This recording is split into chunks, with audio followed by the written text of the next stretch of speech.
बालिका उच्च माध्यमिक आदर्श विद्या मंदिर आदर्श नगर बालपुरा की ऑनलाइन कक्षाओं में आप सभी का हार्दिक स्वागत अभिनंदन। प्यारे विद्यार्थियों, आज हम कक्षा 10वीं में हिंदी विषय में गद्य खंड का ये पाठ है। लेखक हैं, एकांकीकार हैं लक्ष्मी नारायण रंगा। उनके द्वारा रचित एकांकी अमर शहीद का अध्ययन करने जा रहे हैं। आइए आज हम लक्ष्मी नारायण रंगा द्वारा रचित एकांकी का अध्ययन करते हैं। लक्ष्मी नारायण रंगा का जन्म 1934 को बीकानेर में हुआ, 4 फरवरी 1934 को। और कहते हैं कि बीकानेर, जैसलमेर और जोधपुर के क्षेत्र में ही एक स्वतंत्र वीर, एक क्रांतिकारी के रूप में जन्म लेता है सागरवल गोपा। उसको लेकर के इन्होंने एक एकांकी, बहुत ही अच्छी एकांकी लिखी है। आपके परिचय की बात करें तो आपने डूंगर कॉलेज से बीकानेर से स्नातकोत्तर की डिग्री प्राप्त की। भाषा विभाग जयपुर में मुख्य अनुवादक के रूप में कार्यरत रहे। बाल्यकाल से ही आपका रुझान नाटकों की ओर था, मतलब नाटक लेखन, निर्देशन, अभिनय में सक्रिय भागीदारी निभाई। रंगा जी हिंदी एवं राजस्थानी दोनों भाषाओं में समान अधिकार से साहित्य सृजन करते रहे हैं। आपके नाटक एवं एकांकी मुख्यतः ऐतिहासिक, सामाजिक, समसामयिक विषयों को आधार बना करके लिखे गए हैं। इनके द्वारा रचित नाटक और एकांकी अभिनय एवं रंगमंच की दृष्टि से बेहद सफल रहे हैं। इनको सन 2006 में राजस्थानी भाषा में रचित पूर्णम निदम नामक रंग नाटक पर साहित्य अकादमी पुरस्कार प्राप्त हुआ। नाटक एकांकी संग्रह की बात करते हैं तो आपके नाटक और एकांकी संग्रहों में टूटती नालंदाई, रक्तबीज, तोड़ दो ये जंजीरें, एक घर अपना। कहानी संग्रह की बात करें तो दहेज का दान, हम नहीं बचेंगे, हम नहीं छोड़ेंगे।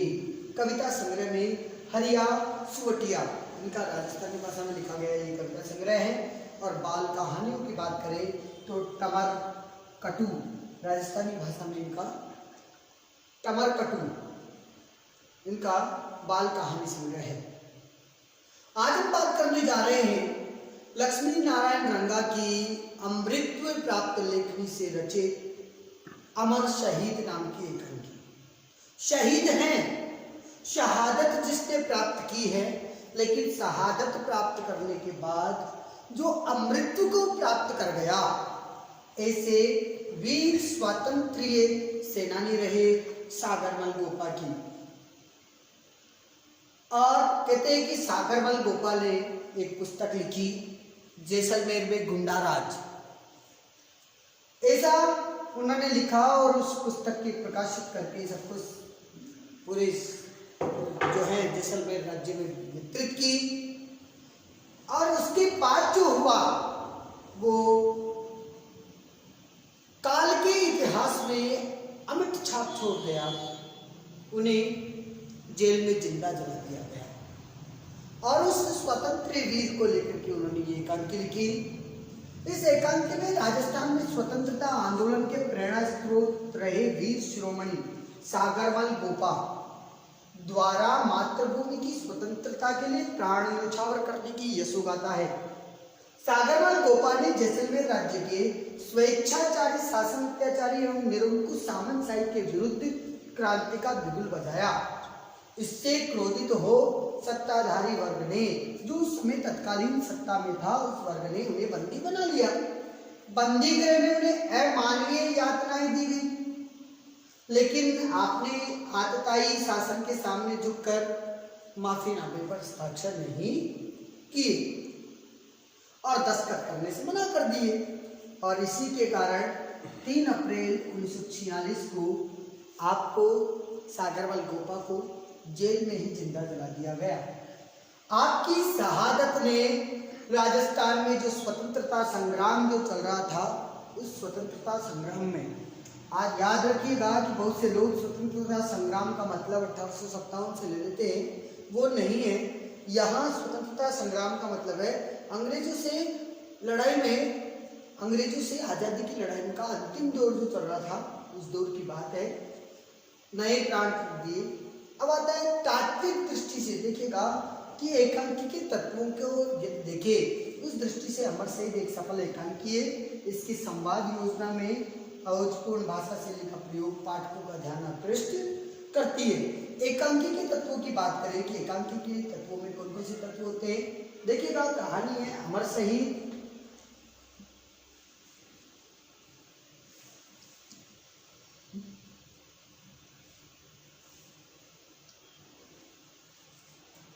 जिसमें सागरमल गोपा।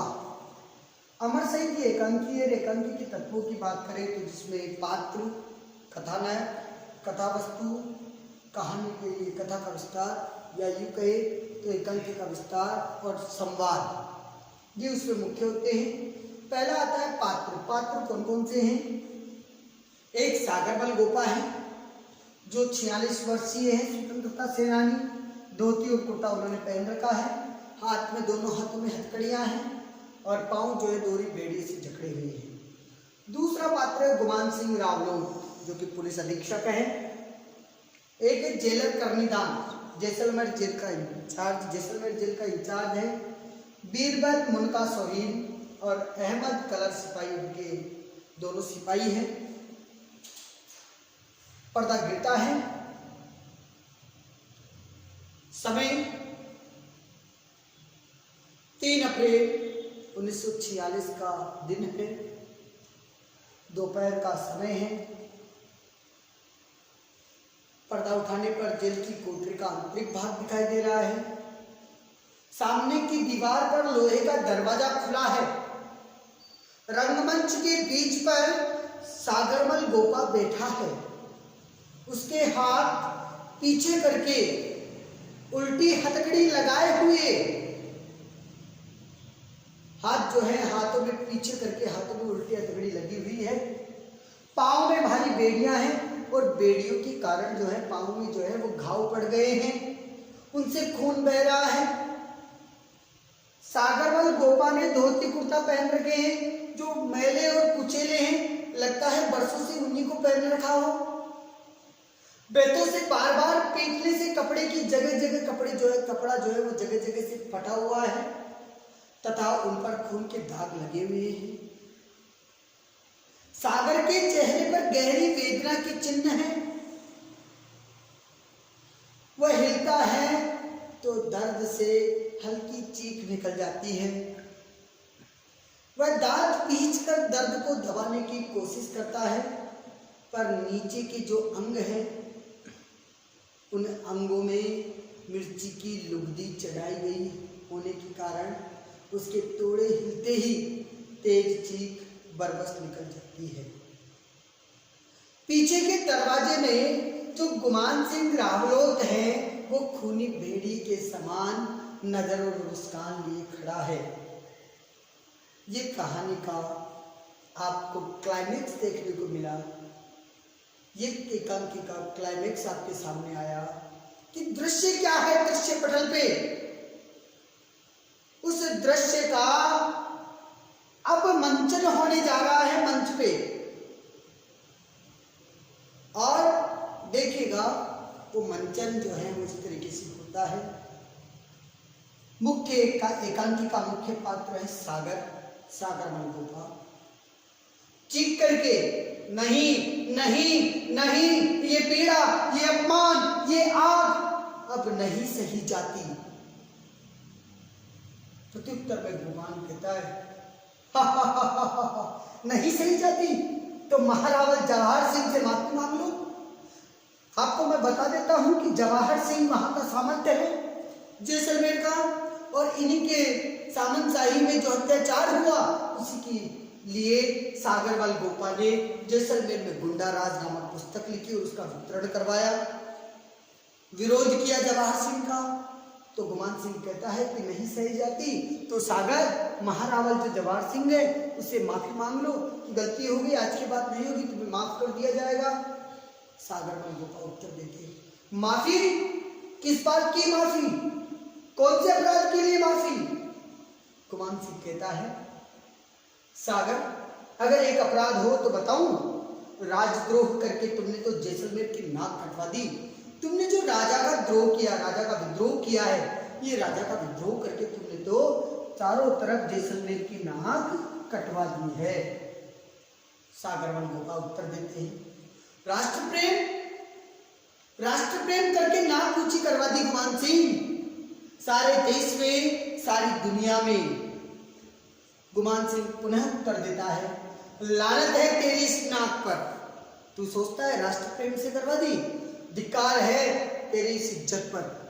महारावल की जगह यदि मैं होता तो राजद्रोह में तेरी बोटी बोटी लुचवा देता, तेरे अंग भंग कर देता, तेरे प्रत्येक अंग को कटवा करके फिकवा देता। सागरमल उत्तर देता है, पर क्यों? गुमान सिंह जो पुलिस अधीक्षक है वो कहता है, इसीलिए कि तुमने अन्नदाता के साथ गद्दारी की, तुमने जैसलमेर राज्य का गुंडा शासन और रघुनाथ सिंह का मुकदमा नामक 2 किताबें लिखी। इसके लेखक कौन है? सागरमल गोपा। जैसलमेर राज्य का गुंडा शासन और रघुनाथ सिंह का मुकदमा, ये दोनों पुस्तकें किसने लिखी है? सागरमल गोपा ने लिखी है। महारावल को डाकू, खूनी, हिंसक, आतताइयों का रक्षक कहा, इस राज्य को जंगल का राज्य कहा। तुमने क्या नहीं किया? तुम जैसलमेर में रहते थे, तुमने जैसलमेर में गुंडा राज और रघुनाथ सिंह के मुकदमे जैसी पुस्तकें लिख करके बंटवाई। महारावल को तुमने डाकू कहा, खूनी, हिंसक और आतताइयों जो आतंकी है उनका रक्षक कह दिया। तुमने जैसलमेर राज्य को जंगल राज कह दिया।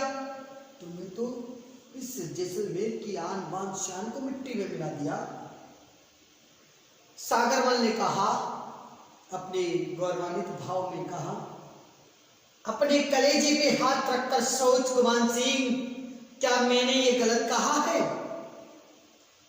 गुमान कहता है, बिल्कुल गलत। अरे नमक हराम, तेरी पीढ़ियों ने जिस भांति महारावल का नमक खाया है, तूने उसी थाली में छेद किया है गद्दार। कहा कि हाँ गलत। अरे तू नमक हराम है। तूने जिस राजा के यहाँ रह करके काम किया, जिस राजा के ने तुझे खाने को दिया, उसी की थाली में तुझे छेद कर दिया, तो गद्दार है। सागरमल गुस्से में आ जाते हैं और गुस्से में उत्तर देते हैं, गद्दार मैं नहीं, गद्दार तुम हो, तुम्हारे महारावल हैं दोनों। क्या कहा? गद्दार मैं नहीं, गद्दार तुम, तुम्हारे महारावल दोनों हो, जो अंग्रेजों की छत्र छाया पाने के लिए मातृभूमि के साथ गद्दारी कर रहे हैं। जनता को डंडे और अंधे कानून से दबाते हो। मैंने जो भी किया वो जनता के हित में किया। क्या कहा सागर ने कि मैं गद्दार नहीं हूं, तुम और तुम्हारा जो महारावल है वो गद्दार है। अंग्रेजों की छत्र छाया पाने के लिए उसने मातृभूमि के साथ गद्दारी की है, जनता को डंडे और अंधे कानून में धकेल दिया। मैं तो जनता के हित का काम करता हूं। आगे कहते हैं गुमान सिंह गुस्से में, झूठे, क्या तुमने राज्य की जनता को नहीं उकसाया? क्या तुम लोगों ने ताजियों का झगड़ा नहीं भड़काया? क्या तुम लोगों ने दर्जी सत्याग्रह नहीं कराया? क्या तुमने हड़तालें और भूख हड़तालें नहीं कराई? क्या तुमने क्रांतिकारी कविताएं नहीं लिखी? क्या तुमने जैसलमेर के किले पर तिरंगा झंडा लहराने की घोषणा नहीं की? क्या तुम लोगों ने नहीं कहा कि महारावल को नजराना भेंट नहीं करेंगे? क्या तुम लोगों ने संकल्प नहीं किया कि महारावल के सामने सिर नहीं झुकाएंगे? बोल बोल, तुम लोगों ने ये सब किया या नहीं? कि तुमने जो जो काम जैसलमेर में किए वो सारे काम गुमान सिंह के द्वारा गिनाए गए। तुमने ताजियों पर झगड़ा कराया, दर्जी सत्याग्रह कराया, हड़तालें कराई, भूख हड़तालें कराई और भी अनेक काम किए। तुमने जैसलमेर के किले पर तिरंगा झंडा लहराने की बात की, क्या ऐसा नहीं किया? सागरमल गोपा बोलते हैं, किया किया, 100 बार किया, 1000 बार करूंगा। मेरे जीवन का एक ही लक्ष्य है, मेरे जीवन का एक ही ध्येय है, जैसलमेर की प्रजा को जागृत कर सामंती अत्याचारों को नष्ट करना। इसके लिए मैं प्राणों की बाजी भी लगा देना चाहता हूँ। उन्होंने कहा कि जैसलमेर के हित के लिए मैं कुछ भी करूंगा, अपने प्राण न्यौछावर कर दूंगा। देखिएगा फिर गुमान सिंह कहते हैं कि तेरे जैसे पीवड़े सपोलियों को तो मैं पांव से कुचल देना चाहता हूँ। देखिएगा, पीवड़ा एक सर्प की प्रजाति होती है जो जैसलमेर में पाई जाती है। ये क्या होता है कि बालू मिट्टी में होता है और वाइब्रेट करके अपने शरीर के अंग को और अपने आप को बालू मिट्टी में छिपा लेता है। और जब आदमी कहीं सो रहा होता है तो वो उसे काटता नहीं है। ऐसा कहते हैं कि उसके छाती पे चढ़ करके, चेस्ट पे आकर के उसकी सांसों को पी लेता है, इसलिए इसको पीवड़ा नाम दिया है। पीले रंग का होता है पीवड़ा सर्प। तो तेरे जैसे सपोलियों को तो मैं पाँव के नीचे कुचल देना चाहता हूँ। सागर कहता है गुमान सिंह तुम्हारे डायर, ओ डायर मेरी आवाज नहीं दबा सकते। तुम्हारे जो डायर है, तुम्हारे जो क्रूर स्वभाव के राय जो है सैनिक सेनापति है, वो मेरी आवाज नहीं दबा सकते। तुम्हारे महारावल सामंत मंडल मेरी आवाज से हिल उठेगा। मेरी आवाज में वो आग है जो तुम्हारी राक्षसी सामंत की व्यवस्था को शमशान बना देगा। तुम्हारी मौत का पैगाम बन जाएगी। मेरे सांसों की एक फूंक से तुम्हारे जुर्म का राज्य ताश के महल की तरह ढह जाएगा। ऐसा कहकर के सागर ने अपनी बात रखी। शेष हम कल पढ़ेंगे।